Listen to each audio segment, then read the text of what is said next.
এরপরে বলেন ও আদামু মিন তুরব, আর আদম কিন্তু মাটির তৈরি। কিসের তৈরি? আল্লাহ তাআলা আদম আলাইহিস সালামকে মাটির তৈরি, মাটি থেকে তৈরি করেছেন। বিভিন্ন কথা বলছেন, সালসালিন কাল ফাখর, আবার তিন বলছেন মিন তিনিল লাযিব, একেবারে আঠাওয়ালা মাটি। এগুলো বিভিন্ন পর্যায়ে। প্রথম হচ্ছে মাটি, তার মধ্যে আবার যখন খমির করা হলো আঠাওয়ালা হলো, তারপর যখন রেখে দেওয়া হলো তখন সলসলিন কাল ফাখর, ঠনঠনে মাটি হলো। সব মিলে মাটির তৈরি। এবং কোরআন শরীফে যত জায়গা বলা হয়েছে মানুষ মাটির তৈরি, সব জায়গা দ্বারা উদ্দেশ্য হলো আদম আলাইহিস সালাম। আর বাকি আমরা যারা হচ্ছি আদম সন্তান, আমরা কিন্তু কেউ সরাসরি মাটির তৈরি না, আমরা হচ্ছি নুতফার তৈরি। কিসের তৈরি? নুতফার। আল্লাহ বলছেন আল্লাযী আহসানা কুল্লা শাইইন খালকাহু ওয়া বাদাআ খালকাল ইনসানা মিন তিন, যিনি মানুষের সৃষ্টি সূচনা করলেন কি দিয়ে? তিন, মাটি দিয়ে। সুম্মা জাআলা নাসলাহু মিন সুলালাতিম মিন মাইম মাহিন। নসল মানে কি? বংশধর।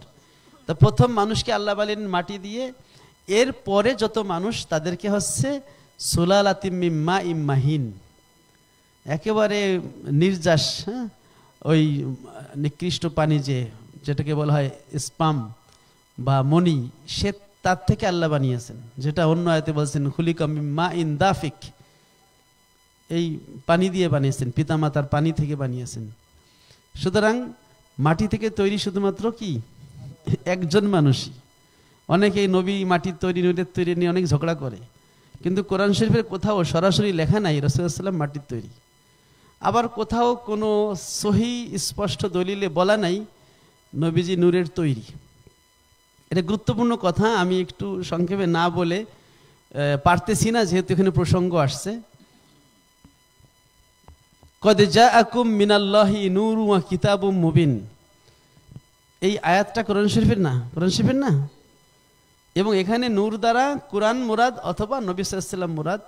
অধিকাংশ মুফাসসিরিনে কেরাম বলছেন যে এখানে নূর দ্বারা মুহাম্মদুর রাসূলুল্লাহ মুরাদ, অর্থাৎ তোমাদের জন্য আল্লাহর পক্ষ থেকে মুহাম্মদ সাল্লাল্লাহু আলাইহি ওয়াসাল্লাম এসেছে এবং স্পষ্ট কিতাব নিয়ে আসছে। নূর এর মানে আল্লাহ তাআলা মুহাম্মদ সাল্লাল্লাহু আলাইহি ওয়াসাল্লামকে নূর বলছে। কি বলছে? কদ জাআকুম মিনাল্লাহি নূর, তোমাদের কাছে এসেছে নূর। আর নূর মানে মুহাম্মদ সাল্লাল্লাহু আলাইহি ওয়াসাল্লাম। সুতরাং মহানবী সাল্লাল্লাহু আলাইহি ওয়াসাল্লাম তিনি হচ্ছেন নূর। মহানবী সাল্লাল্লাহু আলাইহি ওয়াসাল্লাম কি? নূর। এটা বলতে হবে, কারণ এটা কোরআন বলছে মুহাম্মদ সাল্লাল্লাহু আলাইহি ওয়াসাল্লাম নূর, তিনি নূর নবী, এটা আপনি বলবেন। কিন্তু এইখানে এইটা বলা হয় না তিনি নূরের তৈরি। এইখানে আমরা একটু বেশি বুঝে ফেলি। যেই হাদিসে বলা আছে আউয়ালু মা খালাকাল্লাহু নূর, এই হাদিসটা কিন্তু মুহাদ্দিসদের কাছে গ্রহণযোগ্য না, গ্রহণযোগ্য না। কিন্তু রাসূল পাক সাল্লাল্লাহু আলাইহি ওয়াসাল্লামকে নূর বলে যদি কেউ স্বীকার না করে, তাইলে কিন্তু সে গোমরা হয়ে যাবে। কারণ রাসূল সাল্লাল্লাহু আলাইহি ওয়াসাল্লামকে নূর বলেছেন কুরআন, তিনি অবশ্যই নূর, এতে কোনো সন্দেহ নাই। কিন্তু তার সৃষ্টিগত উপাদান সেটা কি নূর ছিল কিনা সেটা কিন্তু প্রমাণিত না। বরং সহিহ মুসলিমে আছে খুলিকাতিল মালাইকাতু মিন নূর অখলিকাল জান্নু মিন মারিজিম মিন নার, আল্লাহ ফেরেশতা সৃষ্টি করেছেন নূর দিয়ে, আর জিন সৃষ্টি করেছেন হচ্ছে কি দিয়ে? আগুন দিয়ে।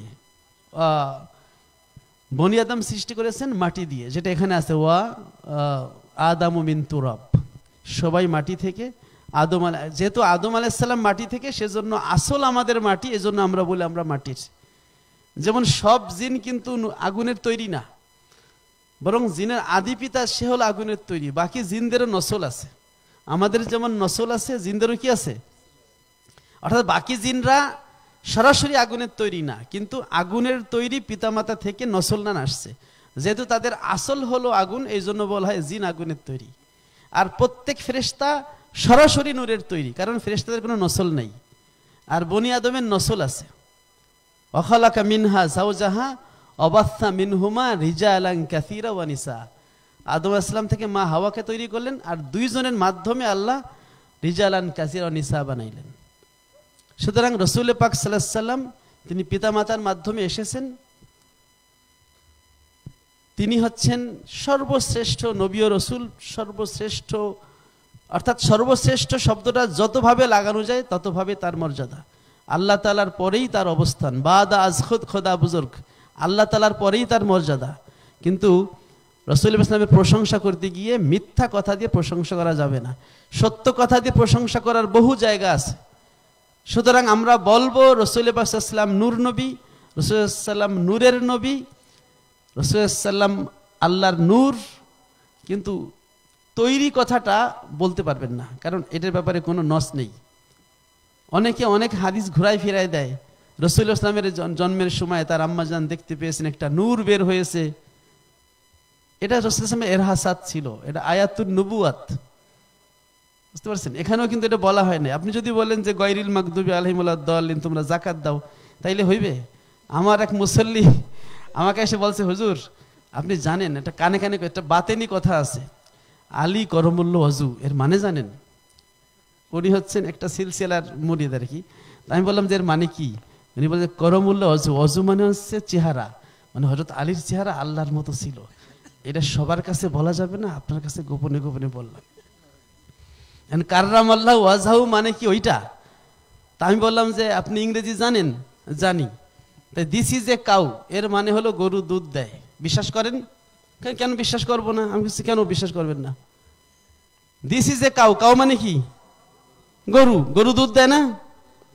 যদি বিশ্বাস না হয় চলেন, গরুর দুধ আমি নিজে দোয়াই আপনাকে দেখাবো যে গরুতে দুধ দেয় বা গাভীতে দুধ দেয়। তাই দিস ইজ এ কাউ, গরু দুধ দেয়। মানে না, এটা কোনো ইংরেজি মানা লোক এটা বিশ্বাস করবে কিনা? তাই বললাম যদি আপনি ইংরেজি মানা লোক এই অনুবাদ বিশ্বাস না করেন, তাহলে আপনি যে কাররামাল্লাহু ওয়াজহার ওই অর্থ করেন, ওইটা আমরা কিভাবে বিশ্বাস করবো? ওইটার অর্থ তো এইটা না, ওইটার এই ব্যাখ্যা হইবে। ঠিক আছে? তাহলে আরবি প্রত্যেকটা শব্দের দালালত থাকে। আমাদের মধ্যে যারা গরম সুন্নি আছে তারা দালালত অনেক সময় বুঝে না, শব্দ পড়ে একটা, তর্জমা করে একটা।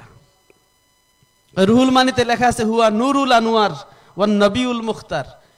রাসূলুল্লাহ সাল্লাল্লাহু আলাইহি ওয়াসাল্লাম তো অবশ্যই নুরুল আনোয়ার, সব নূরেরও নূর, কিন্তু এর দ্বারা নূরের তৈরি বুঝায় নাই। কি দিয়ে বানাইছে এটা আল্লাহ ভালো, আল্লাহর জন্য রেখে দেন। যেহেতু ঝগড়া আছে আমরা কিছু বলতে চাই না, আল্লাহ যা দিয়ে ভালো মনে করছে তাই দিয়েই বানাইছে। তবে আদম আলাইহিস সালামকে আল্লাহ মাটি দিয়ে বানাইছেন, আর কুরআন বলে আদম আলাইহিস সালামের পরে তার নসলকে আল্লাহ কি দিয়ে বানাইছেন? যেটা সুম্মা জাআলা নাসলাহু মিন সুলালাতিম মিন মাইন মাহিন ফালিয়ানজুরিল ইনসানু মিম্মা খুলিকা মিন মাইন দাফিক। প্যারা হাজিরিন, হাদিসের সংক্ষিপ্ত তাকরির আমরা শেষ করলাম।